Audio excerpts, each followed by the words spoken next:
দেখ ক্লাস 9 128 পাতা দেখো, ভেদক ও মধ্যবিন্দু সংক্রান্ত যে উপপাদ্য তার 128 পাতার উপরের দিকে যে প্রয়োগটা আছে, এটা ক নম্বর চলছে? মানে এর আগের দিন দুটো ক্লাস হয়েছে নাকি? 3 নম্বর। একটা কেন, দুটো হয়েছে শুরু থেকে, মোট দুটো হয়েছে, দুটো ভাগে ভাগ হয়েছে। আচ্ছা, যাই হোক, 128 পাতার ওপরের দিকে প্রয়োগ 7 দেখতে পাচ্ছি যে এর ভেদক ও মধ্যবিন্দু সংক্রান্ত উপপাদ্য। তো আইএসআই একটি সমকোণী ত্রিভুজ এবিসি আঁকলো, যার কোণ বিএসি সমান বিএসি, এই কোণটা হচ্ছে 90 ডিগ্রি। এই কোণটা অতিভুজ বিসি, অতিভুজ এটা হচ্ছে বিসি, মধ্যবিন্দু ডি, অতিভুজের মধ্যবিন্দু ডি। আমি যুক্তি দিয়ে প্রমাণ করি যে এডি সমান হাফ অফ বিসি, মানে বিসি এর অর্ধেক। আমরা এটা অনেক সময় যে বিভিন্ন ধরনের সমস্যা তৈরি হয় বা প্রবলেমের ক্ষেত্রে বা যে অঙ্কগুলো থাকে বা এক্সট্রা জ্যামিতিগুলো থাকে তার করতে গিয়ে দেখি যে আমাদের এইটুকু থাকলেই, মানে এডি সমান হাফ অফ বিসি থাকলেই আমাদের প্রমাণটা করা সহজ হয়ে যায়। তা সেটা প্রমাণ করতে গেলে আমরা অনেক সময় ধরে নিই না, চিন্তা ভাবনা করি যে AD equal to half of BC. Actually এর প্রমাণটা আমরা জানি না, তাহলে প্রমাণটাই আজকে জানবো। প্রমাণটা হচ্ছে ডি বিন্দু দিয়ে এসি বাহুর সমান্তরাল সরলরেখা টানা হলো। ডি বিন্দু দিয়ে এসি বাহুর সমান্তরাল সরলরেখা, এসি বাহু তার সমান্তরাল সরলরেখা টানা হলো, যা এবি বাহুকে ই বিন্দুতে ছেদ করলো। এবি বাহুকে ই বিন্দুতে ছেদ করেছে। তাহলে এবিসি ত্রিভুজের বিসি বাহুর মধ্যবিন্দু কি ডি, বিসি বাহুর মধ্যবিন্দু ডি, আবার ডিটা এসি এর সমান্তরাল। তাহলে ইটা কি হবে? এবি এর মধ্যবিন্দু হবে। ইটা এবি এর মধ্যবিন্দু বলতে পারবো, কারণ একটা যদি মধ্যবিন্দু হয়, সরলরেখাটা যদি সমান্তরাল হয় দ্বিতীয় বাহুর, তাহলে কি অপর যে বিন্দুতে ছেদ করে সেই বিন্দুটাও মধ্যবিন্দু হয়। সেই বিন্দুটাও যে বাহুটার ওপর অবস্থিত সেই বাহুটার মধ্যবিন্দু হয়। মানে এখানে বলতে চাইছি যে ডিটা হচ্ছে বিসি এর মধ্যবিন্দু, ডিটা এসি এর সমান্তরাল। অতএব ডি যদি এসি এর সমান্তরাল হয়, ইটা এবি এর মধ্যবিন্দু হয়। এটা আমরা আগের প্রমাণ থেকে বলতে পারছি, আগের যে মেন উপপাদ্য ছিল তার থেকে আমরা বলতে পারবো। তাহলে এখানে কি বলা যাচ্ছে? এই সমান বিই বা ইবি, এই সমান ইবি। আবার এসি সমান্তরাল ডি এবি ভেদক, এসি সমান্তরাল ডি এবি ভেদক, মানে একে ভেদক ধরা হচ্ছে এবিটাকে। ডিইবি এই কোণটা কত হবে? 90 ডিগ্রি হবে। তো কারণ কি এই কোণটাও যদি 90 ডিগ্রি হয়, এটাও 90 ডিগ্রি হবে। ঠিক আছে, এবার ত্রিভুজ এইডি মানে এই ত্রিভুজটা, আর ডিইবি বলতে এই ত্রিভুজটা, এই দুটো ত্রিভুজকে নেওয়া হচ্ছে। দুটো ত্রিভুজকে সর্বসম দেখাবো। সর্বসম দেখানোর কন্ডিশন দেখো, এই সমান ইবি আমরা আগেই পেয়েছি। এইডি কোণটা বিইডি কোণের সাথে সমান, আর ডিটা হচ্ছে সাধারণ বাহু, ডিটা সাধারণ বাহু। তাহলে কি বলতে পারছি? এই ত্রিভুজটার সাথে এই ত্রিভুজটা সর্বসম। তাহলে কি কন্ডিশন? এই সমান ইবি, কোণ এইডি মানে এই কোণটার সাথে এই কোণটা সমান 90 ডিগ্রি যেহেতু, আর এইটাকে সাধারণ বাহু ধরছি ডিটাকে।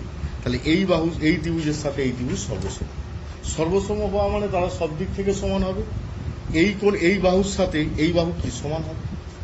এই বাহুর সাথে এই বাহু সমান হবে। তাহলে এডি সমান ডি, এডি বাহুর সাথে ডি বাহুটা সমান। তাহলে এডি বাহুর সাথে ডি বাহু সমান, আবার বিডি এর সাথে সিডিটা সমান। কারণ কি ডিটা হচ্ছে বিসি এর মধ্যবিন্দু। ডি যদি বিসি এর মধ্যবিন্দু হয়, তাহলে এডিটা কার কার সাথে সমান হবে? বিডি এর সাথে সমান হবে, আর ডিসি এর সাথে সমান হবে। তাহলে কি বলতে পারছি? এডি সমান হাফ অফ বিসি। তাহলে মূল জিনিসটা কি দাঁড়ালো? না, একটা ত্রিভুজ, সমকোণী ত্রিভুজ, তার অতিভুজের মধ্যবিন্দু হচ্ছে ডি, অতিভুজের মধ্যবিন্দু ডি, ডি বিন্দু থেকে সমকোণী বিন্দু পর্যন্ত যোগ করা হলো, এডি পাওয়া গেল। প্রমাণ করতে হবে যে এডি সমান হাফ অফ বিসি। এটা প্রমাণ করার জন্য ডি বিন্দু দিয়ে আমরা এবি বাহুর সমান্তরাল সরলরেখা টানব। ডি বিন্দু দিয়ে এবি বাহুর সমান্তরাল সরলরেখা টানব, ডি বিন্দু দিয়ে, যেটা এবি বাহুকে ই বিন্দুতে ছেদ করেছে। যেহেতু ডি সমান্তরাল এসি, আবার ডিটা বিসি এর মধ্যবিন্দু, অতএব ডিটা এবি বাহুকে ই বিন্দুতে ছেদ করলে ইটা এবি এর মধ্যবিন্দু, ইটা এবি এর মধ্যবিন্দু, অর্থাৎ এই সমান ইবি হবে। আবার যেহেতু এসি সমান্তরাল ডি, এবিটা ভেদক হিসাবে ধরা হলে যদি কোণ বিএসি সমান 90 ডিগ্রি হয়, তাহলে কোণ বিইডিটাও 90 ডিগ্রি হবে। এবার এই দুটো ত্রিভুজকে নেওয়া হচ্ছে, একটা হচ্ছে এইডি আর একটা হচ্ছে বিইডি। দুটো ত্রিভুজের ক্ষেত্রে এই বাহুর সাথে বিই বাহু সমান, এইডি কোণের সাথে বিইডি কোণ সমান, ডিটা সাধারণ বাহু, তাহলে দুটো ত্রিভুজ সর্বসম। সর্বসম হলে তার সব দিক থেকে সমান হবে। তাহলে এডি সমান কি বিডি হবে, আর এডি সমান বিডি হওয়া মানে আবার বিডি সমান কি ডিসি, তো তাহলে এডি সমান হাফ অফ ডিসি। ঠিক আছে, প্রয়োগ 8 দেখো। প্রয়োগ 8টা মাঝামাঝি পরে, খুব ইম্পর্টেন্ট প্রয়োগ। এখানে 8-এর প্রয়োগ দেখো, যে এবিসি ত্রিভুজের এডি মধ্যমার মধ্যবিন্দু ই বলা আছে। এবিসি একটা ত্রিভুজ, এডি মধ্যমার মধ্যবিন্দু ই মানে এটা ই, বর্ধিত বিই মানে বি আর ই যোগ করা হলো, তাকে বাড়িয়ে দেওয়া হলো, যা এসি বাহুকে এফ বিন্দুতে ছেদ করেছে। বর্ধিত বিই যা এসি বাহুকে এফ বিন্দুতে ছেদ করেছে। প্রমাণ করতে হবে যে এএফ সমান 1/3 এসি। এএফটা এসি এর 1/3 মানে এসি এর অর্ধেক, এটা বলতে চাইছি। হ্যাঁ, 1/3।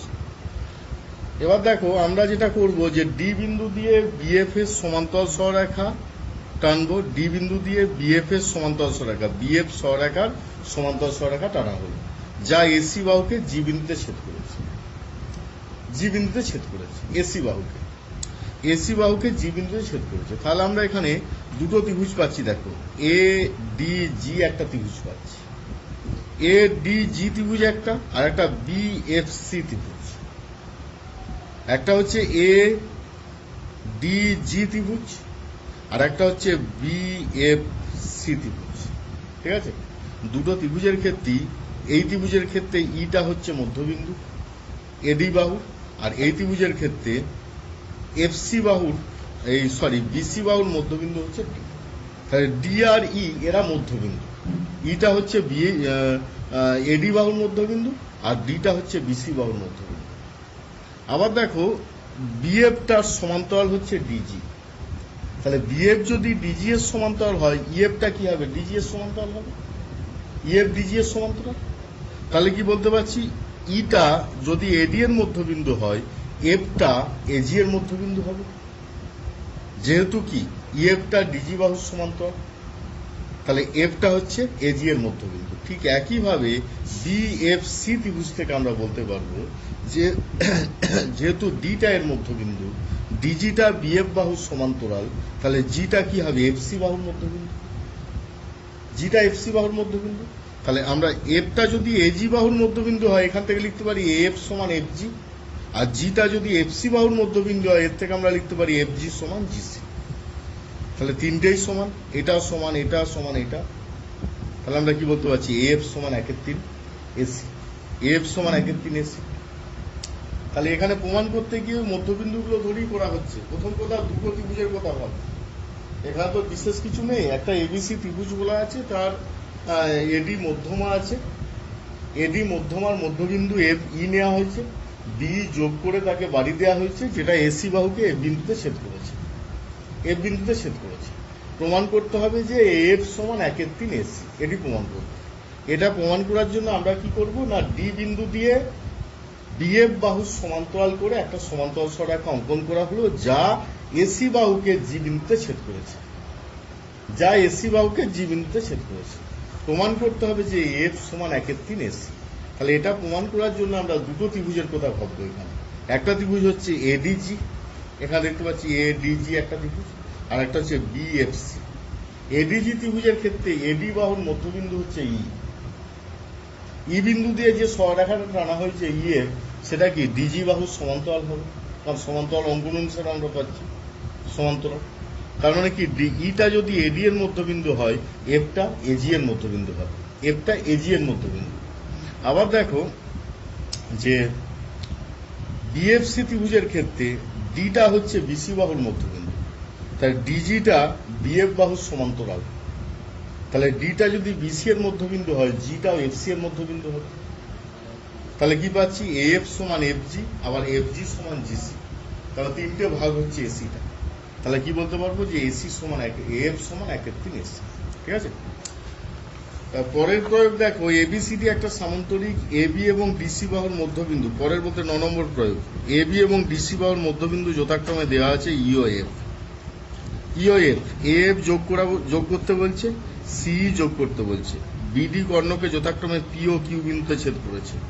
প্রমাণ করো এএফ ও সি বিডি কর্ণকে সমদ্বিখণ্ডিত করবে, মানে এটা সমান এটা সমান এটা। আমরা ধরো প্রথমেই বলছি যে এই দিকটা আমার নেই, ধরো এই দিকটা নেই, তাহলে কি একটা ত্রিভুজ আসছে? তো একটা ত্রিভুজ আসছে। তো ত্রিভুজ যদি আসে তাহলে এর থেকে আমরা কি বলতে পারছি, বা এই ত্রিভুজটার কথা যদি ভাবি, ধরো এবিসিডি সামান্তরিকের ক্ষেত্রে এবি বাহুর সাথে ডিসি বাহুটার সমান্তরাল, এবি সমান ডিসি, তাহলে এফ সমান্তরাল কি হবে? এফসি। তো এফ সমান্তরাল এফসি, এই সমান্তরাল এটার সাথে এটা সমান্তরাল। আবার হাফ অফ এবি সমান হাফ অফ ডিসি। তো হাফ অফ এবি সমান হাফ অফ ডিসি, মানে এর উভয় পক্ষে হাফ দিয়ে গুণ করা হচ্ছে। হাফ অফ এবি মানে কি? এই তো, কারণ কি দুটো মধ্যবিন্দু বলা ছিল, এবি বাহুর মধ্যবিন্দু ই ছিল আর সিডি বাহুর মধ্যবিন্দু এফ ছিল। তাহলে এই সমান হাফ অফ এবি সমান এই, আর হাফ অফ ডিসি সমান এফসি। তাহলে এই সমান এফসি, এই সমান্তরাল এফসি। তাহলে কোন চতুর্ভুজের একজোড়া বিপরীত বাহু সমান ও সমান্তরাল হলে চতুর্ভুজটা কি হয়? সামান্তরিক হয়। তো তাহলে এখানে এই সিএফ একটা সামান্তরিক, এই সিএফ এটা একটা সামান্তরিক গঠন করছে।